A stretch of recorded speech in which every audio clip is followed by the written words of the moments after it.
আমাদের দেশের বাড়ি আর তার দেশের বাড়ি একই, একই এলাকা। কিন্তু আমরা ছোট থেকে বড় হইছি ঢাকা। এখনো ঢাকা আছি। মধ্যে, মধ্যে দেশে বেড়াইতে যাইতাম বা এখনো যাই। তো বিয়ের যখন বিয়ে করে আমি জানতাম না যেহেতু আমি ঢাকা থাকি। তো আর আমার বাপ-মার ঘরে আমি ছোট মেয়ে আর আমার বোন বড়। আমরা ২ টা বোন মরে আমরা ২ টা বোন। অনেক আদরের ২ টা বোন ছিলাম। তো দেশে একটা যাওয়া হইতো না, স্বামীর বাসায়ও থাকা হইতো না। তো যখন বিয়ে করছে তখন আমরা জানি না। আচ্ছা। তো হঠাৎ একদিন শীতের মধ্যে আমরা দেশে বেড়াইতে গেছি সবাই। আব্বা, মা, বড় বোন সবাই।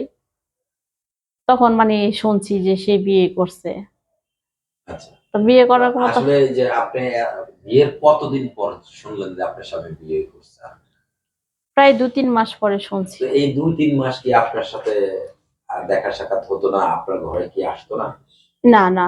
মানে সে বিয়ে করার আগেও আমি তো আমার মা-বাবার কাছে ছিলাম। তো ও কমই আসতো। মাসে ১ বার বা ১৫ দিনে ১ বার এরকম আসতো আরকি। আচ্ছা, হ্যাঁ। তো আসলেও মানে জাস্ট সে আসতো ১-২ দিন থাকতো আবার চলে যেত। আচ্ছা, সে আমার ফ্যামিলিতে কোনো খরচ বা আমার কোনো খরচ কিছুই দিত না। সব আচ্ছা, আমার বাপ-মা চালাইতো। তো আমার বাপ-মা কিছু বলে নাই। কেন বলে নাই যে আমার একটা ছেলে নাই। আমার মেয়ে ছোট থাক। আমরা আচ্ছা। যতদিন তো আছি আসলে এতদিন। যে মানে আপনার শ্বশুরবাড়ির মানুষ কি আপনাকে মেনে নেয়নি? না। মানে তারা আমাদেরকে একটু লেভেলে একটু বড় আরকি মানে আচ্ছা। মানে কখনোই আপনাকে মেনে নেয়নি। না। আচ্ছা। তো আসলে এই যে মেনে না নেওয়াতে আপনার স্বামী আরেকটা বিয়ে করেছে। তো এটাকে কি ভালোবাসার বিয়ে বলে? না, মনে হয়? না। আচ্ছা। দর্শক আপনারা শুনলেন আসলে অল্প বয়সে বিয়ে হলে মেয়েদের জীবনে কি ঘটে, কি হয়। তো আপনি তো এখন আপনার বয়স কত? ২৬। স্বামী নেই কত বছর? আমার স্বামী নেই আজকে প্রায় ৬ বছর হয়ে গেছে। ৬-৭ বছরই। ৭ বছর। তো এই ৭ বছরে তো স্বামীর অভাব কি, স্বামীর ভালোবাসা কি, এটা তো বুঝতে পেরেছেন নাকি? হ্যাঁ, অবশ্যই। কি বুঝতে পেরেছেন একটু বলেন তো? কেননা এখন মনে করেন যে আমাদের কিন্তু ভাই নাই। আমি হুম, ছোট। আমাদের ফ্যামিলিতে আমিই আছি। আর ভাইও নাই, আমার বোনও নাই। যত বোন পরের বাসায়। তো বাপ-মার অবহেলা থেকে বুঝতে পারছি যে স্বামী যে কি জিনিস। আর স্বামীর বাসায় যে কত মানে আমার স্বামীর সাথে একটু সংসার ক্যামেরা করে না। পিছনে হ্যাঁ, বলেন। আমার স্বামীর দিকে সংসার করে না। আ হুম, আমি বুঝতে পারি কোনটা দেখে যখন দেখি যে মানুষের সংসার করে স্বামী-স্ত্রী একসাথে থাকে কত সুন্দর চলাফেরা করে হাসিখুশি। মানে এটা দেখে বুঝছি যে একটা মেয়ের জীবনে স্বামীটা কতটুকু দরকার আর কতটুকু প্রয়োজন। আচ্ছা। আর তাহলে আপনার জীবনে এখন একজন স্বামীর প্রয়োজন মনে হয়? হুম, মুখে বলেন, মনে হ্যাঁ, করেন। আচ্ছা। তো আসলে আ যদি এই বয়সে এখন যদি বিয়ে বসতে চান, কেমন বয়সের ছেলে হলে বিয়ে বসতে চান? কেমন ছেলে চাচ্ছেন? ভাইয়া আমি যেহেতু একটা বিবাহিত মেয়ে আর আমার ২ টা বাচ্চা আছে। আমি সেরকমই একজন চাই যে তার বিয়ে হইছে বা বউ মারা গেছে বা বউ পরকিয়া করে চলে গেছে।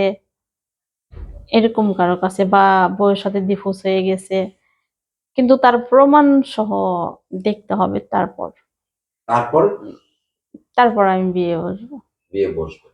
আসলে আপনার তো প্রায় ৭ বছর ধরে স্বামী নেই। হুম। একটা মেয়ে তো বিয়ের পরে একাকিত্ব জীবন থাকতে পারে না। আপনি কিভাবে থাকলেন? ভাইয়া আমার প্রবাস লাইফই ছিল ধরেন ৪ বছরই। যেহেতু ১.৫ বছর আর ২ বছর। হুম, ৪ বছর। আর এতটুকু টাইম আমি বাংলাদেশে ছিলাম। আর আমার মা-বাবার কাছে থাকা বলতে কি আমি অনেক সেফে থাকি। কারণ নিজের প্রশংসা নিজে করতে নাই। তবুও কেন আমি গুলশানে থাকি। এখানে আমার মামা আছে, ও আমার বাপ-মা আছে। আমার বাপ-মা মানে আমারে অনেক চোখে, চোখে রাখে বা আমার আব্বু-আম্মা আমার একটা কথাই বলছে যে, আমি কোনো কিছু শুনবো, শুনলে সাথে, সাথে মানে আমার আব্বু মারা যাবে।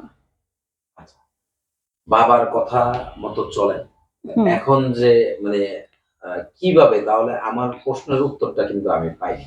হুম, মানে বলেন। একটা মেয়ে স্বামী না থাকলে হুম। চলা কষ্ট, থাকা কষ্ট। আপনি কিভাবে থাকেন? কোনো বন্ধু আছে নাকি? না।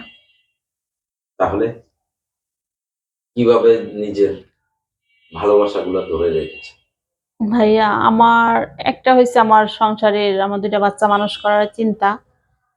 আরেকটা হইছে কি আমার বাপ-মার। আর এই ২ টা চিন্তার জন্যই মানে হ্যাঁ, আমার কিন্তু সংসার করতেও ইচ্ছে হয় বা কারো সাথে সম্পর্কতে জড়াইতেও ইচ্ছে হয়। তখন আমার বিবেক মানে আবেগ তুইয়া বিবেকে কাজ করে বেশি। যেহেতু আমার বাপের মান-সম্মান দিয়ে দেখাতে হবে যেহেতু আমার বাপের বয়স হয়ে গেছে। রিক্সা চালায় আমারে ভাত খাওয়ায়। তখন আমার বাপের যদি একটা মানুষের একটা কথা শুনে যে, "তোমার মেয়ে এরকম করতাছে, এরকম করতাছে।" তখন আমার আব্বু যদি আমার রেখে যদি মারা যায় তখন আমি কি করব?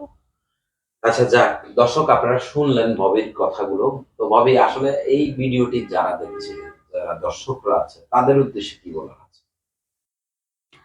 আমি তাদের উদ্দেশ্যে একটা কথাই বলতে চাই যে, যারা আমার পাশে দাঁড়াবেন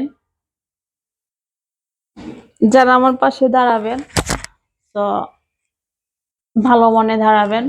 আর আমার স্বামী নাই, আমার ২ টা বাচ্চা। আমি অসহায় হিসাবে যে আমার পাশে দাঁড়াতে চান, অবশ্যই আমি তার পাশে আজীবন থাকবো। ও তারও আমার পাশে আজীবন থাকতে হবে। তো আমি সীমিত ভালোবাসা মানে সম্পর্ক কারো সাথে করতে চাই না। যদি রিয়ালি আমার পাশে দাঁড়াতে চান তাহলে দাঁড়ায়েন। আর নইলে দরকার নেই। ঠিক আছে, ওকে ভালো থাকবেন, সুস্থ থাকবেন। আল্লাহ হাফেজ। আসসালামু আলাইকুম।